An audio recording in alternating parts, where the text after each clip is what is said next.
Hi guys, welcome back to my channel na bon. Sabin si bai tu ni ko hin ni che ka channel hin avelin ken lem kin we. Tu ni ko ai say dio hi le Facebook monetization criteria.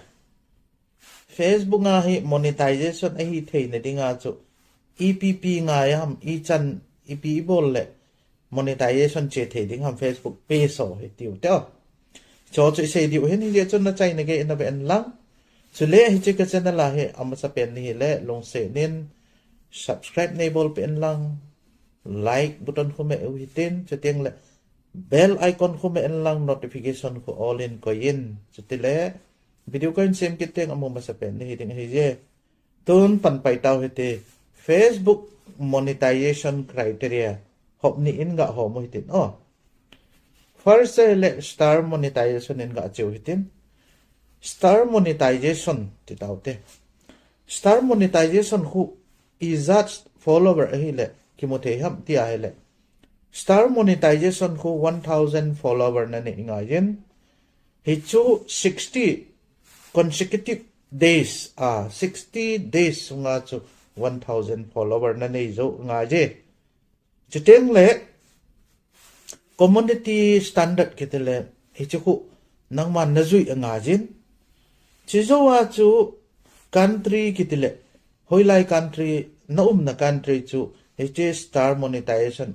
eligible ahi nga hen khen khat country ahi thei lo hen ain la e ho country India ahi thei ye ti chu ga sevin ten seteng le star monetization terms and condition he agree acceptable nga ye ti wi ta na seteng le nang ma he kum som le kum ge chung nahi nga ye chule chai ga sei diu che hi le Facebook partner monetization policies le content monetization policies jong hi izui di ngai hi je hichan chu star monetization criteria iga se hinten hichia ga ba diu chi pham ti a hele in stream ads kitile in stream ads kiti hu ipham ti ke na hele na video a khu advertise hong kilang ji di to a YouTube bang ako na video Facebook aso na video khanin abet na hele aka ako advertise hong ji to ang video Facebook ako bet lew advertise hong ji bet na cho bang ako na nga jong a the ne dinga chu EP na bol ngai ham ti cho isei di to chi be lew chu eligibility criteria hi le hi chi a hi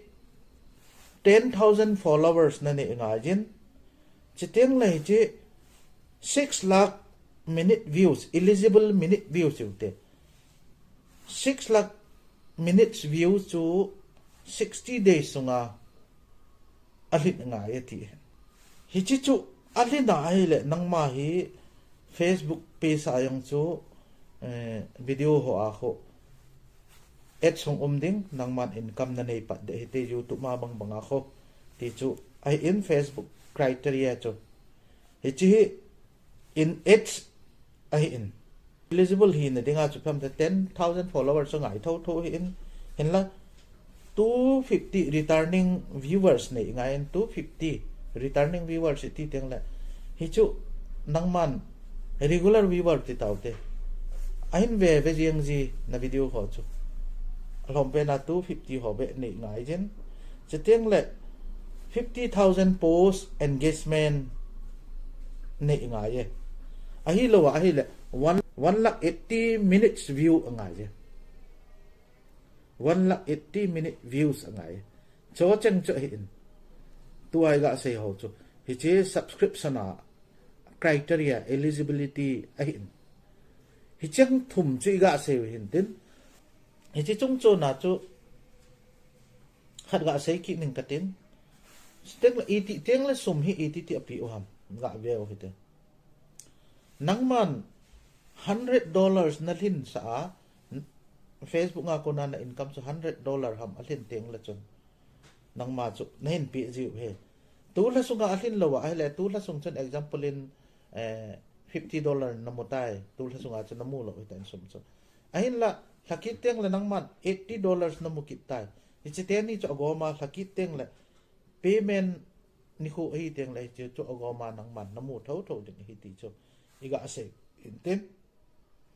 hi chun lung kham de point genuine in Facebook le YouTube hi genuine mong hen lung la le la itup ta ito jing thewa hele aga ilo di hi je ti chu tu ni kho ai chom cha khana ga se hin tin hi chun ito na lang uthil na to hiyong la anum pon sumun ai in anom de pon company chi yong le na to ai to win anom de pon hin lai che YouTube ai lo le Facebook ho ayong ta te a income nei ni ding ai bol ting yong la anom de ai po je hin la na to ho sang a chun gam chengen anom zo in hi chun ha panin pangwitin mi zat dang kol ho income nei banga nei godinga ki go diwa abela team na kahin nei e ka ke pa e chan chen lang